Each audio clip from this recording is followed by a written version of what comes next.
Olá pessoal, estamos em mais um vídeo da nossa série Bíblia Todo Dia e hoje estudando os capítulos 8 a 11 de Mateus. Estamos estudando a melhor notícia do mundo, uma mensagem que não tem idade, não tem classe social, não tem nível cultural, que continua mais atual do que o jornal que ainda vai ser lançado amanhã. Estamos estudando o Evangelho. Nós vimos ao estudar o Antigo Testamento como os judeus esperavam a vinda de um rei, chamado às vezes de Messias, um rei que iria libertar o povo do pecado, da opressão e estabelecer um reino eterno de justiça, de paz e de alegria para todas as nações. Mas vemos também desde o começo do livro de Mateus como a boa notícia é que Jesus é esse rei. E Mateus vem provando isso de todas as formas. Nós vemos nos capítulos 1 e 2 o direito legal de Jesus Cristo ser esse rei. Ele vem da descendência de Davi, ele cumpre as profecias do Antigo Testamento e até mesmo os sinais que os magos veem nos céus. No capítulo 3, nós vemos a confirmação e a consagração dele como esse rei esperado. O maior profeta dos seus dias, João Batista, reconhece ser menor do que Jesus. E o próprio Deus fala dos céus, numa voz audível para todos os presentes, dizendo: "Este é o meu Filho amado". O capítulo 4 mostra o direito moral desse rei. Ele é tentado em tudo, como nós, mas não comete nenhum pecado. Ele vence o diabo, ele é servido pelos anjos. Nos capítulos 5 a 7, nós vemos o direito judicial desse rei Jesus. Ele é um profundo conhecedor da lei de Moisés e ensina com autoridade nunca antes vista, porque ele veio para cumprir a lei completamente. Dos capítulos 8 a 10, nós começaremos a ver um pouco mais a autoridade que esse rei tinha. O destaque é para os milagres de Jesus, curando todos os doentes, ressuscitando os mortos, expulsando os demônios e exercendo poder até mesmo sobre a própria natureza. No começo de nossa leitura, nós vamos ver um leproso se aproximando de Jesus e adorando-o.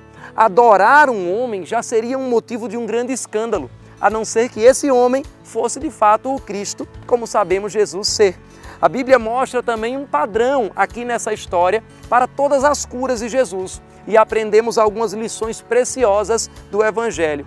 Na antiga aliança, quem tocasse num leproso se tornaria imundo, mas nessa nova aliança, quando tocamos o imundo, é o imundo quem vai ficar limpo e não nós que seremos sujos. Nós não devemos nos isolar com medo da sujeira do mundo. O Evangelho toca nas feridas do ser humano, toca nas feridas da sociedade, mas não para se contaminar ou para acusar. Toca nessas feridas para trazer vida e para trazer transformação. A segunda lição que vemos aqui é que encontramos a vontade de Jesus expressa nessa passagem. A Bíblia diz nos versículos 2 e 3 do capítulo 8, um leproso aproximando-se, adorou-o de joelhos e disse: "Senhor, se quiseres, pode purificar-me". Jesus estendeu a mão, tocou nele e disse: "Quero, seja purificado". Imediatamente ele foi purificado da sua lepra.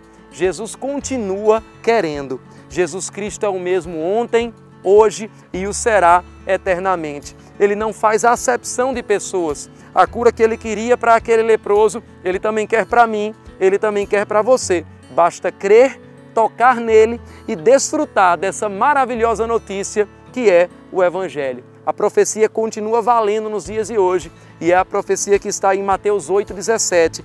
Ele tomou sobre si as nossas enfermidades e sobre si levou as nossas doenças. Mas cada vez que nós entendemos melhor essa notícia, mais interessante ela fica. Jesus começa a mostrar que aqueles que quisessem anunciar o Evangelho precisariam estar dispostos a renunciar do seu conforto, renunciar da mesmice, abraçar uma jornada nova a cada dia e até mesmo vencer os seus medos do fracasso e da morte. E é a fé em Jesus que seria a solução para todos esses problemas, por maiores que fossem as tempestades da vida. A Bíblia diz, no capítulo 8, versículo 26, no meio a uma tempestade que foi transformada por Jesus, que ele fala com os discípulos: "Por que vocês estão com tanto medo, homens de pequena fé?" Então ele se levantou e repreendeu os ventos e o mar, e fez-se completa bonança. A fé transforma as tempestades e problemas da vida em bonança.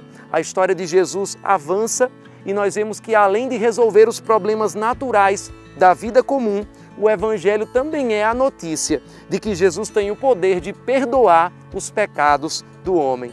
Mas esse entendimento, esse ensinamento iria enfurecer os líderes religiosos daqueles dias. E Jesus começa então a enfrentar as primeiras oposições ao seu ministério público. Mais tensões e reviravoltas marcariam a história do Evangelho, como você deve estar lendo comigo. A Bíblia mostra que quando tudo parecia mostrar que a resistência contra Jesus estaria vencendo, Jesus decide então levantar os seus discípulos, chama o próprio Mateus e confirma que veio a essa terra para alcançar os pecadores, os doentes e os necessitados. Movido por uma compaixão incomum, a Bíblia mostra que ele percebe que essa mensagem do Evangelho deveria ser levada por todos que decidissem segui-lo. E ele continua, nos dias de hoje, chamando mensageiros, porque a constatação dele naqueles dias continua válida hoje também. A Bíblia diz nos versículos 37 e 38, então disse aos seus discípulos, a colheita é grande, mas os trabalhadores são poucos. Peçam, pois, ao Senhor da colheita que envie trabalhadores para a sua colheita. Ele escolhe os 12 apóstolos no capítulo 10, os envia às cidades para espalhar ainda mais velozmente o Evangelho, demonstrar essas boas notícias e convocar o povo a reconhecê-lo diante dos homens como Senhor. Capítulo 10 e versículo 32 diz, quem, pois, me confessar diante dos homens, eu também o confessarei diante do meu Pai que está nos céus. Mas as resistências aumentam, porque o Evangelho ama o pecador, mas ofende o pecado. A mensagem traz o reino para o humilde e o receptivo, mas desafia aquele que não quer aceitar a mudança. Jesus começa a lamentar pelas cidades que não o receberam e confirma para João Batista que é o Messias das profecias da Bíblia. E finalmente faz um convite a todos que desejam recebê-lo. O capítulo 11, versículos 28 a 30 diz, venham a mim, todos os que estão cansados e sobrecarregados, e eu lhes darei descanso.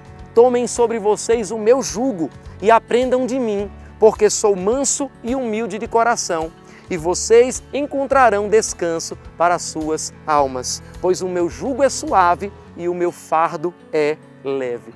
O Evangelho não é apenas um ensinamento, o Evangelho é um relacionamento.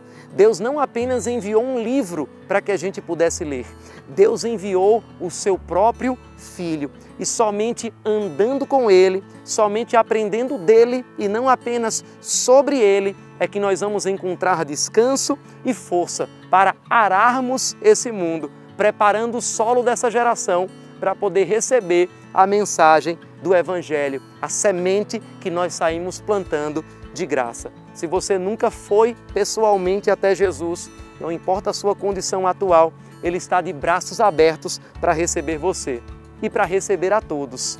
E essa, com certeza, é a melhor notícia do mundo. Isso é o Evangelho e nós vamos continuar estudando no próximo vídeo, nos capítulos 12 a 15 de Mateus.